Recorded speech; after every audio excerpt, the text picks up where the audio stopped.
Jim Harbaugh is hotter than the iPhone, Facebook, and Twitter. If he wanted, he could have had the Michigan job, the Dolphins job, and the Broncos job. It's like George Clooney at a singles bar. Anything he wanted. Harbaugh chose San Francisco.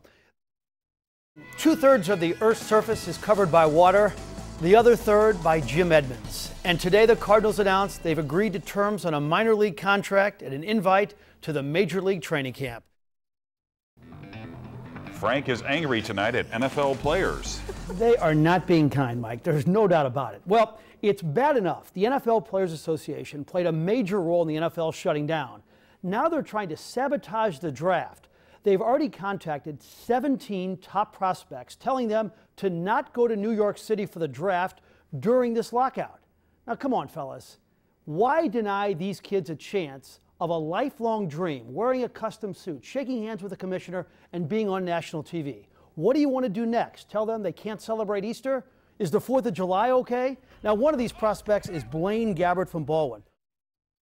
Well, we already have one famous sports figure competing on television, doing something out of the ordinary. Kurt Warner is performing on Dancing with the Stars. But now there's another, and Frank Cusumano is here with more. Okay, Kurt Warner dancing is one thing. Kelly Chase figure skating is another. I don't think he will ever be confused with Johnny Weir, but this is one side of the former blues enforcer that you have never seen before and will likely never see again.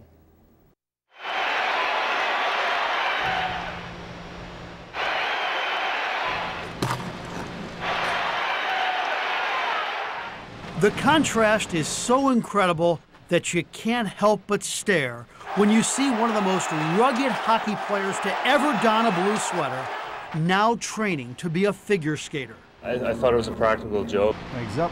Definitely looking at him in a new way, that's for sure. Kelly Chase, who amassed over 2,000 penalty minutes and had 125 fights, is now preparing for the Battle of the Blades competition, an immensely popular television show in Canada. It's been watched more than the Stanley Cup final playoffs. Like, that's our culture there. Battle of the Blades is Dancing with the Stars, but on ice. Chase's partner is Kyoka Ina, a 3-time U.S. national champion and Olympian. You hold me up and I'll do the rest. And sometimes he'll have me in a lift and it's like, whoa, what'd you do? Why didn't you tell me? You've seen me play, and I was not afraid to fight anybody. I was nervous about it. I was anxious about it, where that uneasy feeling. But I was not afraid of being hit. I was afraid of being embarrassed. I wanted to work at this and not be a big mule out on the ice, and I don't want to especially embarrass her. So Chase has taken the competition seriously. It's 2 solid months of training, including the lifting and choreography. It's 4 to 6 hours a day.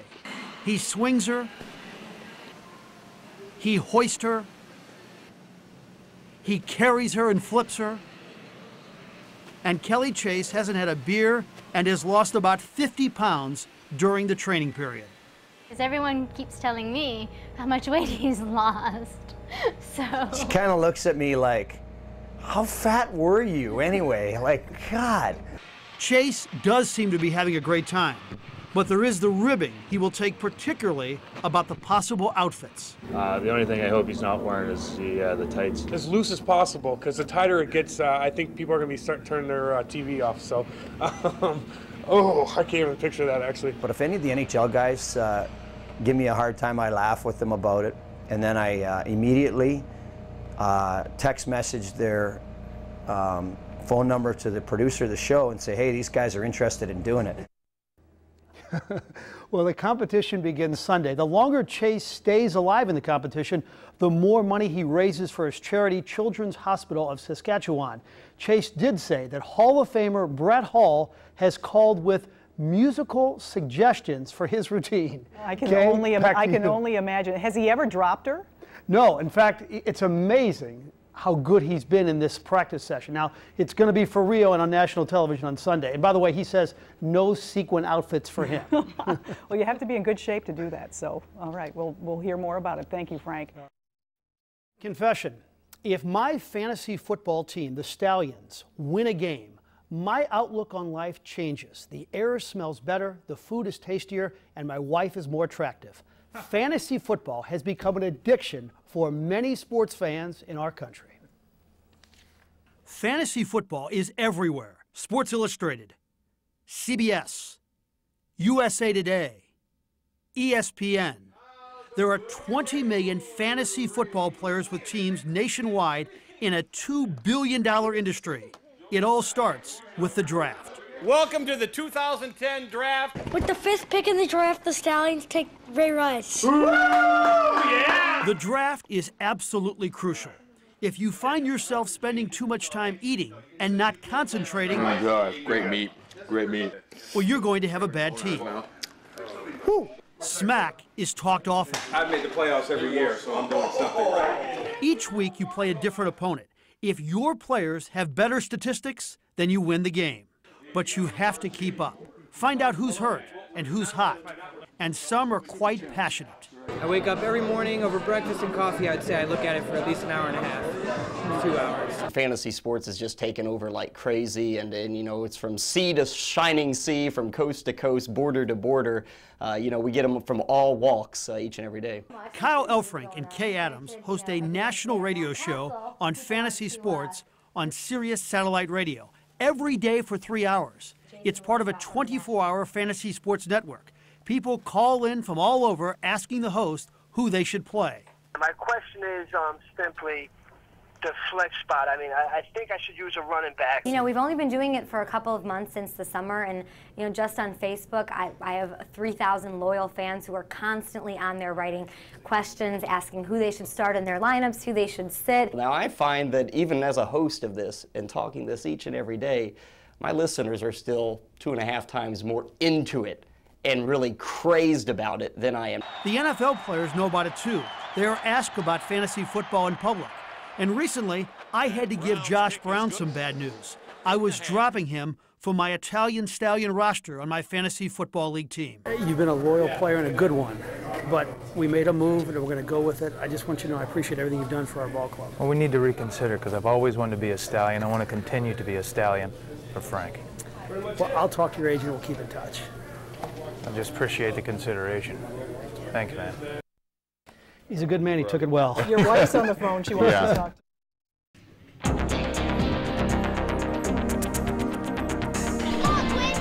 I'm telling you, this kid, I mean, he's nothing but drive. It's a little field in a little town called Doe Run, right outside of Farmington. The bleachers are normally filled. It's like this in many fields all over America. Except on this night, the Doe Run Giants were throwing a little boy maybe unlike any pitcher in America that night. It's devastating. You know, it was just devastating. Quentin Bailey was born 10 years ago, missing half of each leg. About a year later, the Shriners Hospital fitted him with prosthetics. 4 months after that, he was running around, and Quentin hasn't stopped since.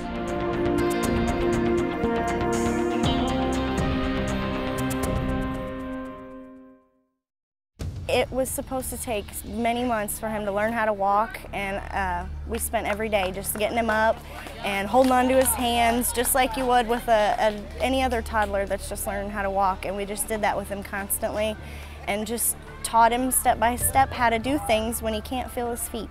No, I never thought we'd be here, but you know, Quentin sets his mind to something. He gets on it. It's not something that I ever anticipated that he would be able to do, but he's surprised everybody.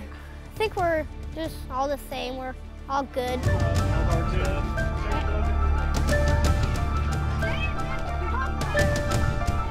Quentin is exceptionally good and agile.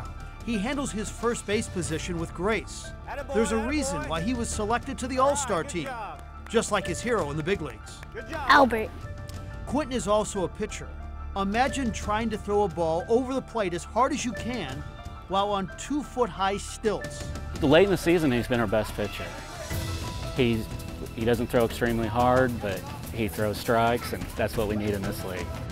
You would think in this peer pressure-packed world we live in, especially with young kids, that Quentin would be very self-conscious about his legs. Think again. It's like it's not even there. We've seen him in practice actually come out of his legs by accident, and it doesn't faze him. You help him get his legs back on, he's back up and going. He doesn't want to be treated any differently than anybody else. He did wrestling for a time, and he said that the kids told each other to take it easy on him, and he didn't like that.